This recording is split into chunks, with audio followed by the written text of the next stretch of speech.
Hey Royal Family, welcome to my General Hospital Daytime Drama channel. I am your hostess, the Daytime Drama Queen. I have your General Hospital recap for Tuesday, August 1st. Now, let's get into it. At their home, we see TJ Ashford and Molly Lansing Davis discussing their options. Molly says whatever happens next, we need to be on the same page. TJ says that he wants to be a father more than anything else. Molly then says that she does not want Christina to become their surrogate. She has too much on her plate. TJ agrees and then yells, "We are going to have a baby." I've thought about this a lot, and I talked it through with my mom. Okay. I don't want to ask Christina to carry our child. Are you sure?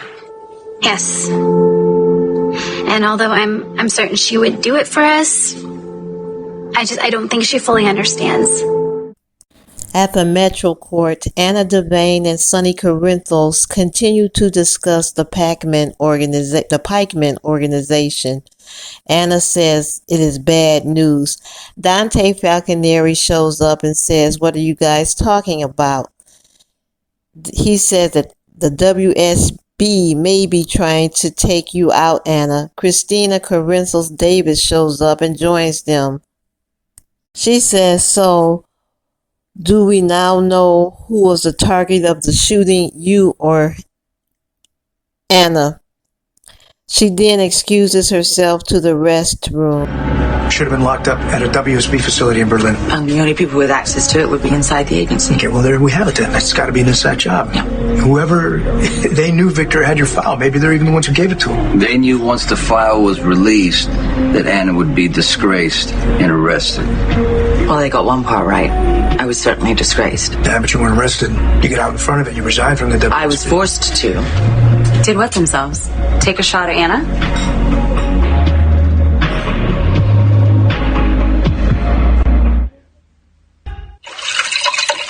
Be honest. How are you feeling about all this? Dante says they could be trying to take Sonny out of the picture for good. Next, we see Christina in the restroom where she meets the waitress.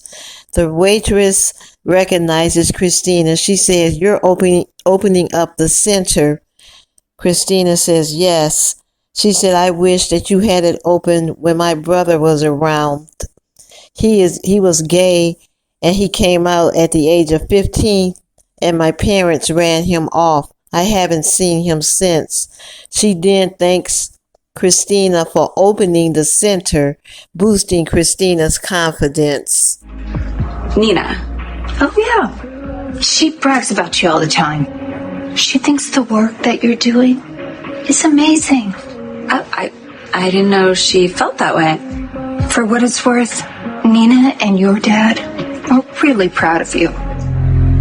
Last I heard, he was living on the streets, and I don't know if he's safe or if he even has money for food. So this is why it's incredible that you're opening up this center, Christina.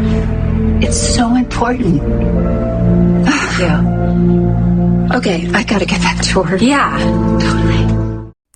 Next, we see Alexis Davis and Gregory Chase in her office. Alexis tells Gregory that Tracy Quartermain called me and said that when you went to pick up the check, your hands froze. Tracy asked me, "Is there anything wrong with you?" Gregory said the symptoms are getting frequently and more severe. He said that these may be my last days or weeks, and I want to enjoy my time I have left without my family worrying about me. Now they look at me, they still see their dad, not someone whose terrible decline is looming on the horizon, wondering if my end is near. Makes you feel any better. Or for what it's worth, none of us really know how much time we've got left. Yeah, you're right.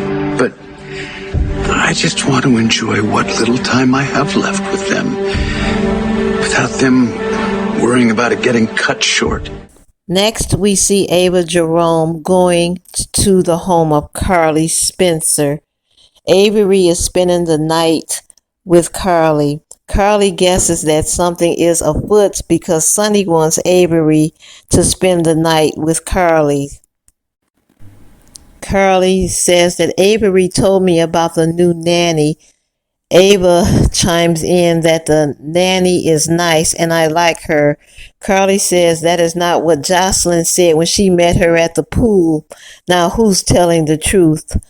Carly then begins to grill Ava. Carly says Sonny also approved of the new nanny. You and Sonny are on the same page, and that can mean only one thing. You are up to your old tricks. Aren't I? You're in trouble and Sonny's helping for Avery's sake. How far are you going to push this, Carly? Come on. You stopped by just to say goodnight. You're going to tell me that's all this is? You know, if the only way for me to end this interrogation is to take Avery home, then I will go and get my daughter. You do that and I'll tell Sonny you came by and grabbed Avery. Girls will be disappointed, but hell, they've seen Frozen 1,000 times. Go ahead. Take Avery. Only thing we know for sure is that gun that was used. Continuing from yesterday's episode, we see Drew Kane at Pensionville desperately trying to save Cyrus Renault's life. Cyrus has an out-of-body experience where he wakes and sees Laura. Laura tells him this is where you are supposed to be through eternity. Cyrus says this can't be the end. Cyrus tells Laura that they are kindred souls. You are my little sister. Laura says you manipulated me. Cyrus tells her I was going to kill myself and take you with me, but I didn't. Laura tells him that if he wants to be free, he's the only one that can save himself. You built this prison, Cyrus, from your own selfish ambitions and your cruelty to other people and your lust for power. You know, if you didn't want to see this as you were passing from one world to the next, you should have made different choices. Oh, but sister, I tried. Back with Drew, he's continually pumping Cyrus' chest, giving him chest compressions. Cyrus comes through and Drew smiles. Now, because in the end, we all have to save ourselves. But do you want to?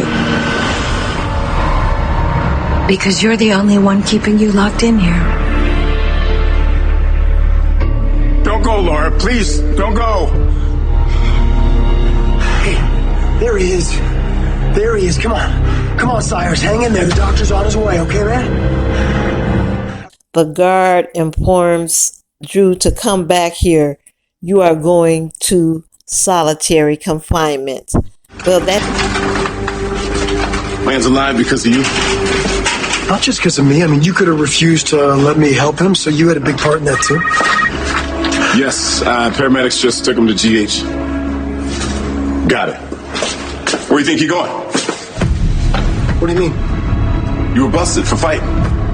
I'm taking you to solitary. Are you kidding me right now? I was defending myself. The guy came at me with a shiv. I was... The next general hospital. I'm not willing to risk it for you. Shouldn't your wife's safety be more important than hatred? Can you answer a few questions about this guy? How did you find out I was running, Kelly? I came here to make an offer you can't refuse. I need you to give all my money away. That's it for today's episode. Please send me your thoughts, your comments, and your theories, and we will discuss later. Until then, ta-ta!